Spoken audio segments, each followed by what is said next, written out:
बहुत सारी वजह है दोस्तों जिसकी वजह से शिवा को देवों के देव महादेव कहा जाता है। वो एक पल में सब कुछ संभाले हुए भी हैं। उन्हें भोलेनाथ भी कहा जाता है और उन्हीं को डिस्ट्रॉय करने वाला भी माना जाता है, यानी वो एक पल में सब कुछ नाश कर सकते हैं। शिव जी की इतनी पर्सनैलिटी है जिनसे हम जितना सीखे उतना कम है।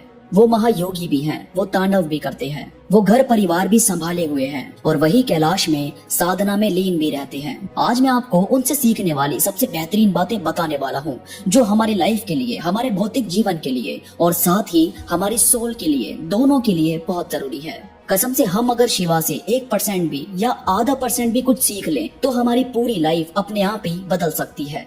हमारे सोचने का नजरिया, हमारा दुनिया को देखने का ढंग, सब कुछ बदलना स्टार्ट हो जाता है। तो बस आप जुड़े रहो इस वीडियो में आखिरी तक। तो चलिए दोस्तों शुरू करते हैं। दोस्तों सबसे पहले भगवान शिव ने अमृत मंथन के वक्त अमृत के लिए सबको लड़ते देखा था, मगर उसी वक्त समुद्र में से जहर भी निकला था और उस जहर को पीना किसी के भी बस की बात नहीं थी। ठीक उसी वक्त भगवान शिव ने उस जहर को पीकर अपने गले में जगह दी थी और उसी की वजह से उनका गला बिल्कुल नीला हो गया था, जिसकी वजह से उन्हें नीलकंठ भी नाम दिया गया है। इसका सीधा सा मतलब है दोस्तों कि लाइफ में कई बार आपको नेगेटिविटी को एक्सेप्ट करना पड़ता है, पर इसका ये मतलब नहीं कि वो आपको मार डालेगी, बल्कि आप उसे अपने अंदर धारण करके अपने पास से उसको पॉजिटिव बनाओ। आपके अंदर इतनी क्षमता होनी चाहिए कि नेगेटिविटी भी आपका कुछ बिगाड़ ना पाए।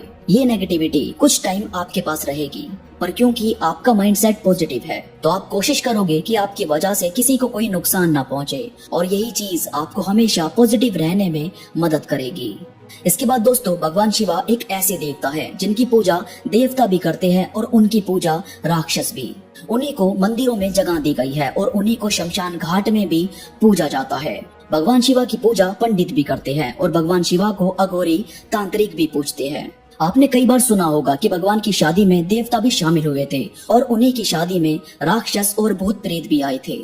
यानी इस चीज से हम ये सीख सकते हैं कि वो कभी भी किसी चीज में, किसी जाति में, धर्म में, किसी ऊंच नीच में कोई फर्क नहीं रखते। उनके लिए हर शख्स एक बराबर है। यानी हमें भी किसी भी प्रकार का कोई आपस में मतभेद नहीं रखना चाहिए, क्योंकि जब भगवान ने कभी कुछ भेद नहीं किया तो यहाँ हम कौन होते हैं किसी भी चीज में भेदभाव रखने वाले। इसके बाद दोस्तों शिवा किसी भी तरह की बंदिश से परे है, यानी उन्हें किसी भी तरह का कोई लगाव या भौतिक चीज बांध नहीं सकती। जैसे हमें सांसारिक चीजों से लगाव है, हम हर किसी दूसरी चीजों से अपनी अटैचमेंट लगा लेते हैं और बाद में खुद ही बहुत ज्यादा उदास रहने लगते हैं। यहाँ शिव यही कहना चाहते हैं कि अपने जीवन में जो आप पाना चाहते हो वो सब कुछ पाओ, पर ये बात भी याद रखो कि ये सब कुछ एक भ्रम है जो हमें सिर्फ हमारे जीवन को बिताने के लिए दिया गया है। जो है वो चला जाएगा और जो चला गया है वो वापस जरूर आएगा। ये सब कुछ प्राकृतिक नियम है। शिवा अपने बदन पर चिता की राख को लगाते हैं जो ये दिखाता है कि वो बैरागी है, उन्हें संसार की किसी चीज से कोई लगाव नहीं। हम ऐसे योगी तो नहीं बन सकते, पर हम इन सब में एक बैलेंस बना सकते हैं कि अगर हम कुछ पाने का जतन कर रहे हैं तो उसे पाने के बाद हम घमंड को अपने अंदर जगह ना लेने दें। और घमंड से ही जुड़ा है हमारा अगला पॉइंट। दोस्तों शिवा को सबसे ऊंची पद्धति पर रखा गया है, उन्हें सब महादेव कहते हैं, पर इसके बाद भी वो बहुत ही ज्यादा डाउन टू अर्थ हैं। वो कभी भी किसी तरह के घमंड को अपने अंदर जगह नहीं देते। इसका सीधा सा उदाहरण दूं तो गंगा जी शिव जी की जटा से बहती है और हम सब गंगा में अपने पाप धोने के लिए जाते हैं। यानी जब गंगा शिव जी की जटा से निकलेगी तो जाहिर है शिव जी पूरी तरह से पाप से आजाद हैं।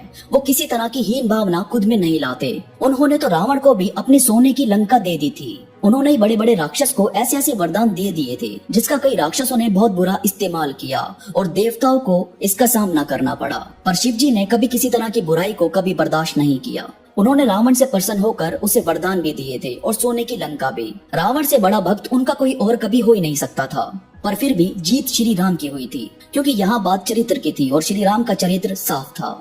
इसलिए बात ये आती है कि आपका चरित्र कैसा है, आप करना क्या चाहते हो। आप हासिल तो कुछ भी करो, पर कभी अपने घमंड को अपने दिल दिमाग में जगह मत दो। और दोस्तों सबसे आखिरी में आती है उनकी लॉयल्टी।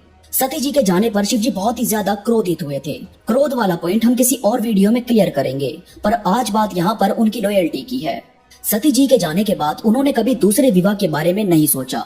उन्हें सती ही चाहिए थी, फिर चाहे वो कितनी भी प्रतीक्षा करे या चाहे कितने भी युग बीत जाएं। उन्होंने सती जी की भस्म को अपने शरीर पर लगाया और कहा कि सती को उनसे कभी कोई अलग नहीं कर सकता। शिवा को अर्धनारीश्वर भी कहते हैं, जिसमें उनका आधा शरीर माँ पार्वती का है। उन्होंने कभी खुद को उनसे अलग नहीं समझा।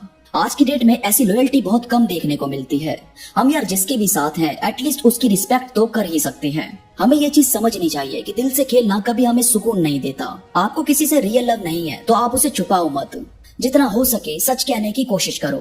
दोस्तों वीडियो में कोई भी बात आपको पसंद आई हो तो प्लीज लाइक करो और कमेंट्स में शिव जी से आप कौन सी बात सीखोगे और फॉलो करोगे मुझे जरूर बताओ।